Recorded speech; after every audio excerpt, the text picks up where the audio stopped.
IMF اور حکومت کے مابین ہونے والے مذاکرات کے پہلے دور میں IMF کی جانب سے جو سخت شرائط سامنے آئی ہیں ان میں ٹیکسز کی بھرمار، بجلی، پیٹرول، ڈیزل کی قیمتوں میں اضافہ اور حکومتی اداروں کی نجکاری شامل ہیں۔ IMF کا ماننا ہے کہ یہ اقدامات ضروری ہیں، اس کے بغیر اخراجات پورے نہیں ہوں گے۔ اب اگر حکومت یہ سخت شرائط مانتی ہے، جو کہ ماننی ہی پڑیں گی، تو بدحال، بے روزگار اور مہنگائی کے مارے عوام کی کمر مزید ٹوٹ جائے گی۔ وزیراعظم شہباز شریف کہہ رہے ہیں کہ IMF ہمیں ٹف ٹائم دے رہا ہے، لیکن ایاز صاحب، عوام کا ٹف ٹائم تو بہت پہلے سے چل رہا ہے۔ سوال یہ ہے کہ IMF کا دباؤ اشرافیہ پر کیوں نہیں آتا؟ ان کے دورے باہر کے ویسے ہی جا رہی ہیں، علاج باہر ہوتا ہے، اولادیں یہاں عیش کر رہی ہیں، باہر پڑھ رہی ہیں۔ IMF یہ تو نہیں کہتا کہ آپ چھوٹے جو ہیں عام عوام پہ آپ انڈائریکٹ ٹیکسیشن کریں، وہ آپ کو شیشہ دکھاتا ہے کہ آپ کے یہ خرچے ہیں، آپ کا انرجی سیکٹر میں سرکولر ڈیٹ اتنا ہے، گیس سیکٹر میں 1 ٹریلین سے زیادہ ہو گیا ہے، یہ آپ کی گیپ ہے۔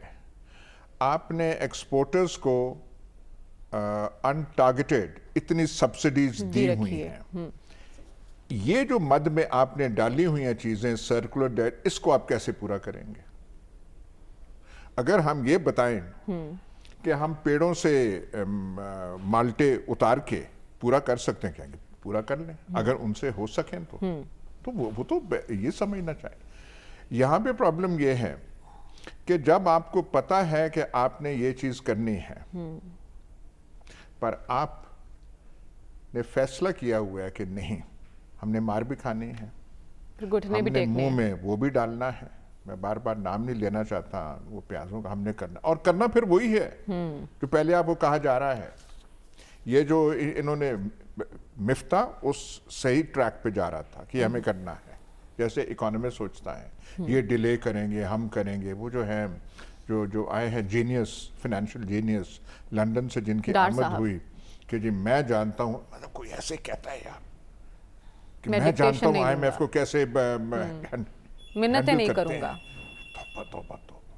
اور پھر جب ان کا رویہ اور یہ جو ہے پتہ نہیں کہاں پہ وہ پہنچ گئے۔ ایک یہ ہے، ایک آپ IMF کے ساتھ نیگوسیشن کر رہے ہیں جو دور چل رہے ہیں، اور آپ کا ہوم ورک جو ہونا چاہیے وہ 0 سے بھی کم ہے۔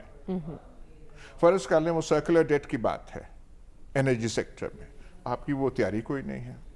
آپ جو اعداد و شمار دے رہے ہیں بالکل غلط دے رہے ہیں، تو وہ کہتے ہیں بھائی یہ آپ حساب کر لیں، یہ کیلکولیشن آپ کی آتی نہیں ہے، تو اپنا آپ ہوم ورک نہیں کر سکتے۔ آپ کہہ رہے ہیں کہ ہم IMF کو بھائی ہم پتہ ہے کہ کیسے ہینڈل کرنا ہے، بھائی اپنی فائنانس منسٹری کو تو کر لیں نا، ان سے تو کر لیں، وہاں پہ جائیں، تیاری آپ کی مکمل ہو۔ مطلب اتنا ہم بدترین اگزامپل ہم دیتے ہیں۔ یہاں پہ جو آپ کے پوش سیکٹرز ہیں لاہور پہ، وہاں کی بجلی کا ریٹ آپ بڑھا دیں اور اندرون شہر آپ کم رکھیں تو IMF نے اعتراض کرنا، یہ تو آپ نے پورا کرنا ہے نا۔ اگر آپ کہیں جی کہ یہ جو سارے سیکٹرز ہیں، میں نام نہیں لیتا، ان میں بجلی ڈبل قیمت پہ ہوگی، تو کیا انہوں نے IMF نے یہ کہنا کہ آپ نہ کریں؟ IMF کہہ رہا ہے کہ آپ گریڈ 17 سے اوپر جو گورنمنٹ سرونٹس ہیں ان کے حصہ سے ان کو ڈکلیئر کرنا چاہیے۔ آپ کو بخار چڑھ گیا اس پہ کہ سب محکمے آپ سمجھ جائیں، سب محکموں کے گریڈ 17 سے اوپر آپ احساسے 20 سامنے آنے چاہیے۔ اس پہ حکومت پاکستان، مملکت خدا داد کو ایسا بخار چڑھ گیا ہے، اور پھر یہ پروپیگنڈا جو ہم کرتے، دیکھیں نا IMF کے سامنے جو اندر کمرے بات ہوتی ہے وہ ماحول بالکل اور ہوتا ہے، یہاں پہ ہم عوام کے چیمپئن بن جاتے ہیں، اور IMF نے یہ کیا، اور IMF نے کوئی پستول آپ پہ رکھا ہوا ہے کہ آپ ہمارے پاس آئیں، آپ مجبور ہو کے گئے ہیں۔ جیسے PTI کی گورنمنٹ آئی تھی، IMF کے پاس پہلے دن سے جانا چاہیے تھا، انہوں نے 5 مہینے دیر کر دی تھی یا نہیں، اس کا نقصان ہوا تھا۔ یہ تو آپ نے تو یہ ایمرجنسی پیکج کیا تھا اپریل میں کہ ان کو ہٹانا ہے، ہٹا دیا۔ یہ جو ہے افلاطون، ان کو لانا ہے، افلاطون سارے آ گئے۔ پھر آپ نے کہا نہیں، مفتاح جو ہے وہ کم ہے، وہ جو صحیح جینیس ہے، وہ جو جان مینارڈ کینز ہے لندن میں بیٹھا ہوا، جس تمام دنیا کی فائنانسز جو اس کو لانا ہے وہ ٹھیک کرے گا، وہ تو آ گئے ہیں. انہوں نے بھی بر وقت فیصلے نہیں لیے. پھر آپ کہتے ہیں سیاسی قیمت چکانے کو تیار ہے. کیسز سارے ختم ہو گئے ہیں, وہ اس پہ ہوم ورک ان کی 100% سے زیادہ ہوتی ہے. جو اپنے کیسز ہیں وہ جو ہے یہ جو آج کل گردانی گرفتار انہوں نے بھی کیا تھا, وہ سارے کرپشن کیس تھے. ٹھیک ہے. اتنے لمبے ایف آئی آریں تھیں, اتنی ضمنیاں تھیں.